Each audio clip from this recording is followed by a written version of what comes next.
Did I ever tell you guys what happened at the Super Bowl last year? I have a crazy story I'm going to share with you guys. So Tom Brady pulled out his Cole Manhart and did the biggest Super Bowl comeback in history. And Matt Ryan went down in flames looking like a Jadeveon Clowney without the makeup. Roger Goodell wasn't happy that Tom Brady won another Super Bowl, but I'm pretty sure in the back of his mind he was just happy it wasn't a Justin Blackmon. Anyways, after the Super Bowl, this girl Shannon Sharp wanted to watch a movie with me. So I put on the Blair Walsh Project. You know that horror movie in 2016 when the kicker would hit 60-yarders but he couldn't hit any PATs and he kept losing the game for him? Yeah, that one. So during the movie, she Daryl stuck your hand on my Monty ball. I got scared, jumped right up, ran to the bathroom.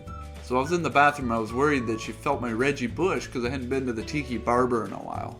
So as I was pacing in the bathroom, I grabbed my Chappelle shear and shaved my Andre Johnson. About 10 seconds in, I knew my Andrew Luck ran out because I cut my Danny Woodhead in 2 places. So after the haircut, I knew I had to clear my Allen ball, just in case I got lucky that night. So I played a little David Yankee in the bathroom, even though my Wendell Smallwood was a little Demetrius Cherry Red. Just as I finished, Shannon Sharp came into the bathroom to see if I was okay. As I was telling her, she went down on her knees and gave me the BJ Daniels of the century. She had no idea my Howie Long had been cut from the starting lineup. She went beast mode, and about 14 outstanding seconds later, she took my James White right down her Lorami tonsils. Roger Goodell should have been giving her the MVP after that performance. When she was finished, I sent her to the bedroom and had to take care of what was going on in the bathroom. I was in so much Cameron artist pain, and my David Johnson drew bled, so I knew I had to man up for this to work out when I went into that bedroom. So I Carson Wentz Richie Incognito, and I turned into my new alter ego, Tom Savage, going right in there.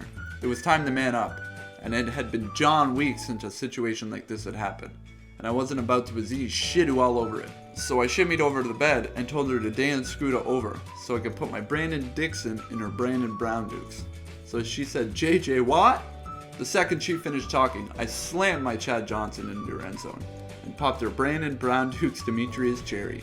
Boom!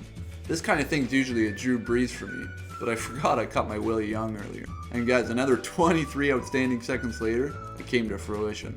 After we finished, I told her to put her clothes on, because it was time for me to Blake a Bortles. So I went and got her keys to her Brandon car and told her she had to leave because I had to work early in the morning. I had no intention of calling her again, but I had to be a gentleman. So I gave her my number. She looks down and looks back at me and tells me she's a DeMarcus Van Dyke.